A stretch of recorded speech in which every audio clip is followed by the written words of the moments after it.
नाश्त्यामध्ये रोज रोज पोहे उपमा खाऊन कंटाळले असाल तर एक वेळेस हा नाश्ता नक्की ट्राय करा.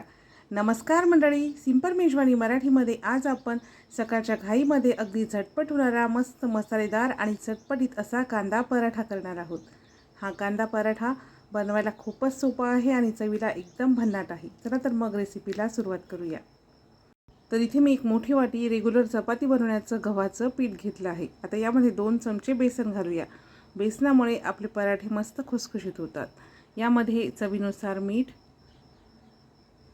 आणि आता हे सगळं व्यवस्थित मिक्स करून घ्यायचं आहे आणि यामध्ये थोडं थोडं पाणी टाकून याचा चपातीपेक्षा थोडासा घट्टसर असा गोळा मळून घ्यायचा आहे. चपातीला मळतो त्याप्रमाणे सैलसर कणिक मळायची नाही, नाहीतर मग पराठे लाटताना फाटतात. तर बघा, चपातीला मळतो त्यापेक्षा थोडीशी घट्टसर अशी कणिक इथे मळून घेतली आहे. आता याच्यावरती थोडंसं तेल टाकायचं आहे. हे तेल या पिठाच्या सगळ्या गोळ्याला व्यवस्थित असं लावून घ्यायचं आहे आणि आता याच्यावरती झाकण ठेवून एक 10 मिनिटासाठी हे पीठ आपण मुरू देणार आहोत.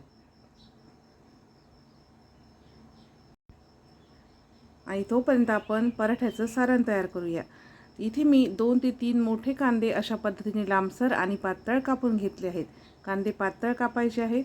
आता यामध्ये अर्धा छोटा चमचा हळद, 1 छोटा चमचा लाल तिखट, 1 चमचा धनेपूड, अर्धा चमचा जिरेपूड, जिरेपूडच्या ऐवजी अख्खं जिरं घालू शकता, 1 चमचा पावभाजी मसाला मी यामध्ये घातला आहे.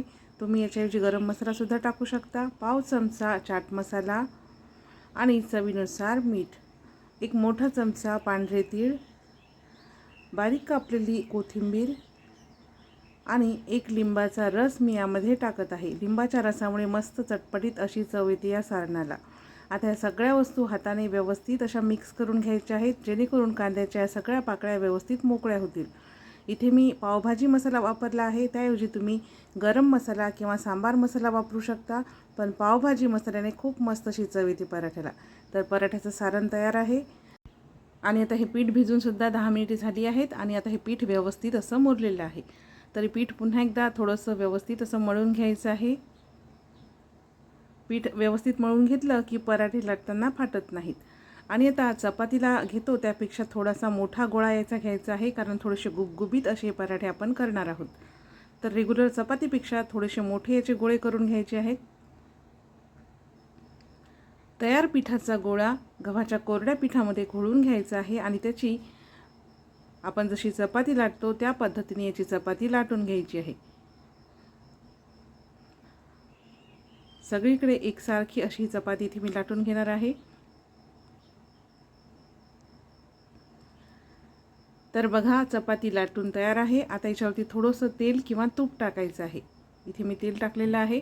तुम्हाला आवडत असेल तर तूप टाकू शकता. आता हे तेल या सगळ्या चपातीला व्यवस्थित असं लावून घ्यायचं आहे आणि आता याच्यावरती आपण गव्हाचं कोरडं पीठ भुरभुरून घेणार आहोत.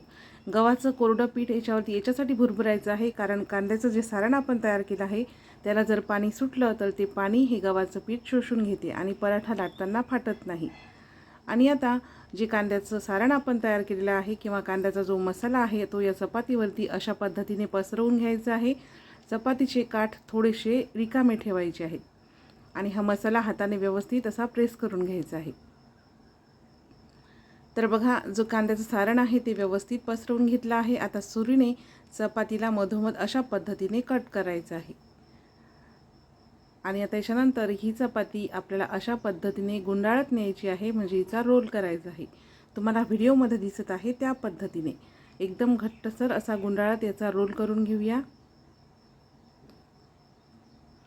अशा पद्धतीने रोल करून झाल्यानंतर आता हा रोल अगदी हलक्या हाताने अशा पद्धतीने प्रेस करायचा आहे.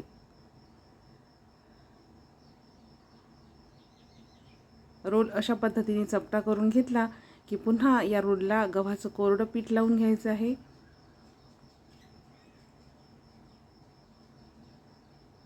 आणि आता अगदी हलक्या हाताने याचा पराठा लाटायचा आहे. पराठा खूप जास्त पातळ नाही लाटायचा, थोडासा गुबगुबीतच असा हा पराठा आपण ठेवणार आहोत, कारण यामध्ये आपण भरपूर कांदा वापरला आहे. पराठा जर खूप पातळ केला तर तो तुटू शकतो. तर बघा, अशा पद्धतीचा गुबगुबीत असा पराठा इथे मी करून घेतला आहे.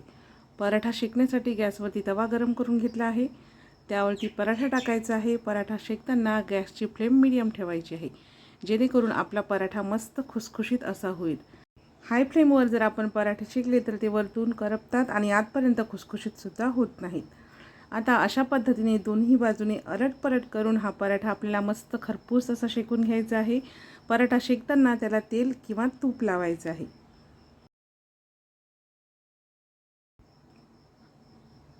आणि मीडियम गॅसवरती मस्त खमंग आणि खरपूस हा पराठा आपल्याला शेकून घ्यायचा आहे. तर बघा दोन्ही बाजूने पराठा मस्त खरपूस असं शेकून झाला आहे. तर आता हा पराठा काढून घेऊया. बघा पराठ्याला किती मस्त असा रंग आलेला आहे. तर इथे तयार आहे आपला अगदी चटपटीत व मसालेदार कांदा पराठा. तर तुम्हाला आजची ही रेसिपी कशी वाटली हे कमेंट्समध्ये मला नक्की सांगा. रेसिपी आवडल्यास लाईक आणि शेअर नक्की करा. सिंपल मेजवानी मराठीची व्हिडिओ जर आवडत असतील तर चॅनलला सबस्क्राईब करून बाजूचे घंटीचे बटन प्रेस करा. चला तर मग भेटूया पुन्हा एका नवीन रेसिपीसोबत.